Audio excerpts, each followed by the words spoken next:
தந்தி தொலைக்காட்சி நேயர்களுக்கு வணக்கம். நல்லதை சொல்வோம், நல்லதை செய்வோம், நல்லதே நடக்கும். ஒரு வாழ்க்கையில் நல்லது நடக்க வேண்டும் என்று சொன்னால் நல்லதை சொல்ல வேண்டும், நல்லதை செய்ய வேண்டும்.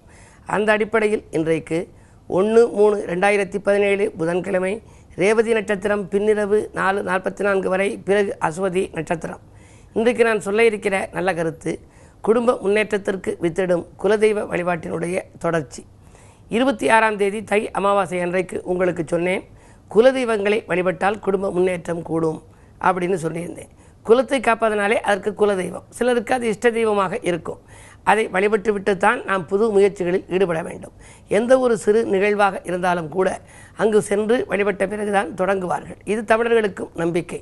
பொதுவாக கிராமப்புறங்களிலே பார்த்தால் பலவிதமான இந்த குலதெய்வங்கள் இருக்கும். அவரவர்களுடைய குலதெய்வங்களை எல்லாம் கும்பிடக்கூடிய நாள் இந்த சிவராத்திரி கழித்த ஓரிரு நாட்களிலே வரக்கூடிய இந்த அமாவாசையை ஒட்டி வரக்கூடிய தினங்களிலே எல்லாம் நிறைய சென்று கும்பிடுவார்கள். அந்த அடிப்படையிலே வேலங்குடி என்ற ஒரு ஊரை பற்றி உங்களுக்கு சொல்லியிருந்தேன். சிவகங்கை மாவட்டம் திருப்பத்தூருக்கு பக்கத்திலே இருக்கக்கூடிய சுண்டக்காட்டு வேலங்குடி என்ற ஊரிலே மிக அற்புதமான அந்த கருப்பர் இருக்கிறார். அவரை பற்றிய ஒரு அதிசய செய்தி உங்களுக்கு சொல்வதாக சொல்லியிருந்தேன்.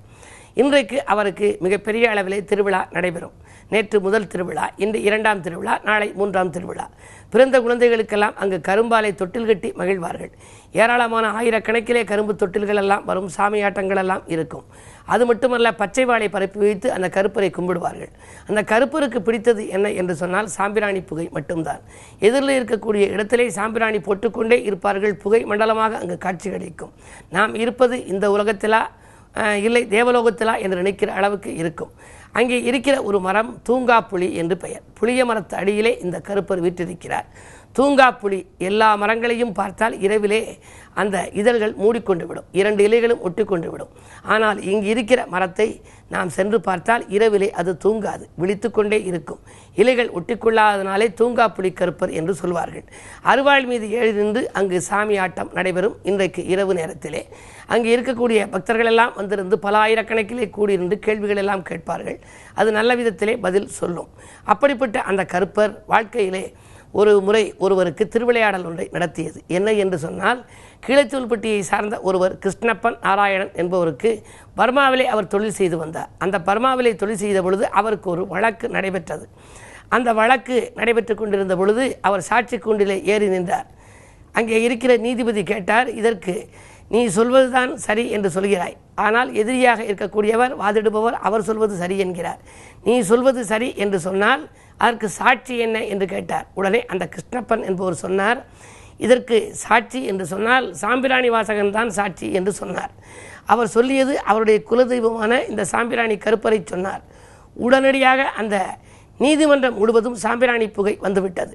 உடனே நீதிபதி சொன்னார், அங்கே இருக்கக்கூடிய அவருடைய உதவியாளர்களை எல்லாம் பார்த்து வெளியிலே போய் பாருங்கள், யாராவது சாம்பிராணி போட்டு கொண்டு செல்கிறார்களா என்று கேட்டார்.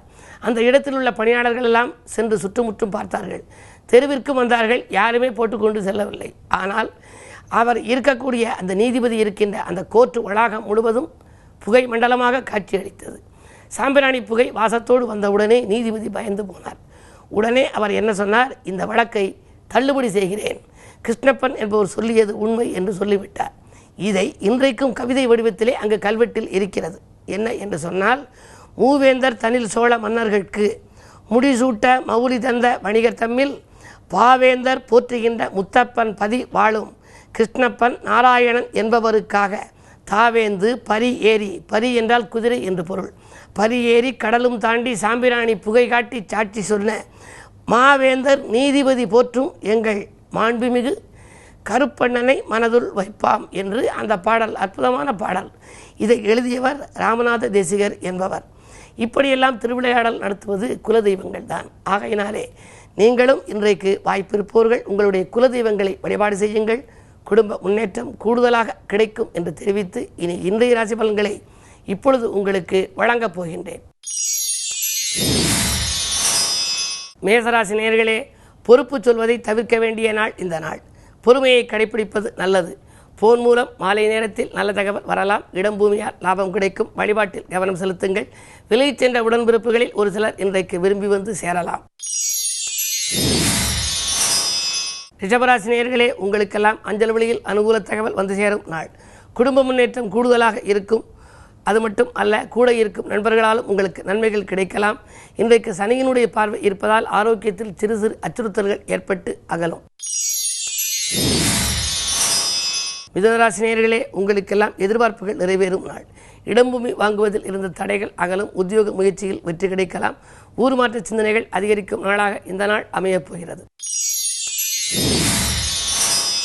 கடகராசி நேயர்களே, உங்களுக்கெல்லாம் புத ஆதித்ய யோகம் செயல்படும் என்று கல்விக்காக எடுத்த முயற்சி கைகூடும்.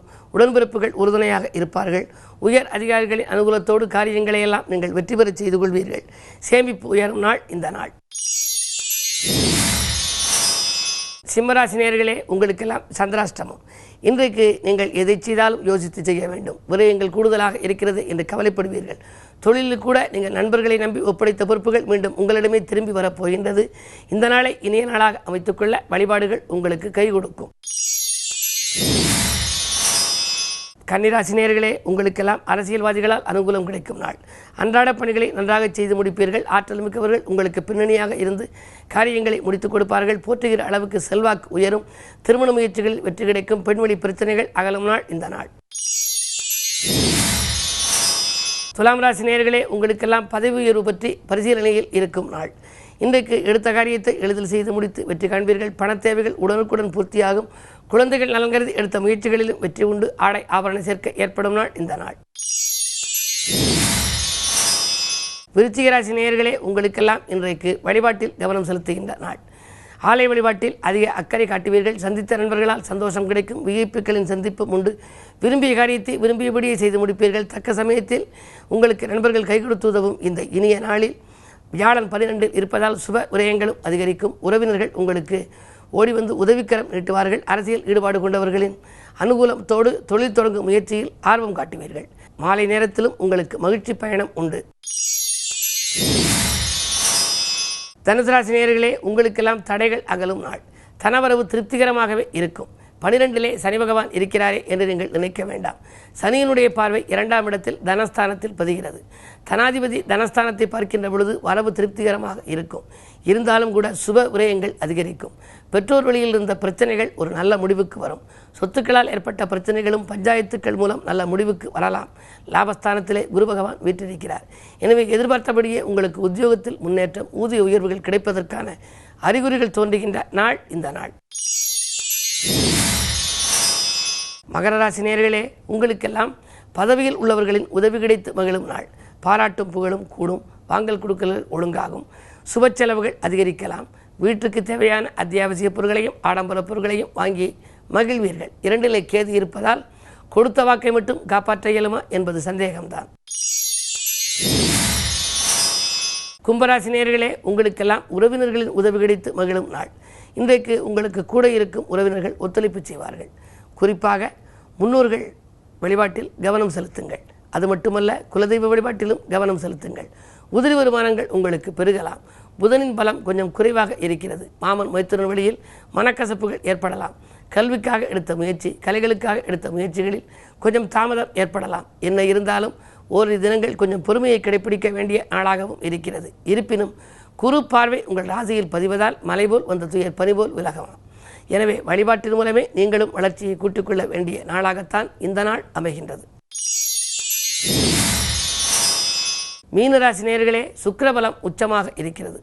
எனவே எடுத்த காரியத்தை எளிதில் செய்து முடித்து வெற்றி காண்பீர்கள். பெண்வெளி பிரச்சனைகள் நல்ல முடிவுக்கு வரும். தாய்வழி ஆதரவும் உங்களுக்கு உண்டு. சந்திரபலம் நன்றாக இருப்பதால் குழந்தைகளாலும் உங்களுக்கு உதிரி வருமானங்கள் கிடைக்கலாம். இடமாற்றங்கள், ஊர் மாற்றங்கள் ஏற்படலாம். கடல் தாண்டி வருகிற நல்ல தகவல் காதினைக்க செய்யும். நீங்கள் விடயங்களிலிருந்து விடுபட விழிப்புணர்ச்சியோடு இதுவரை இருந்த நிலை இன்றைக்கு மாறப்போகின்றது.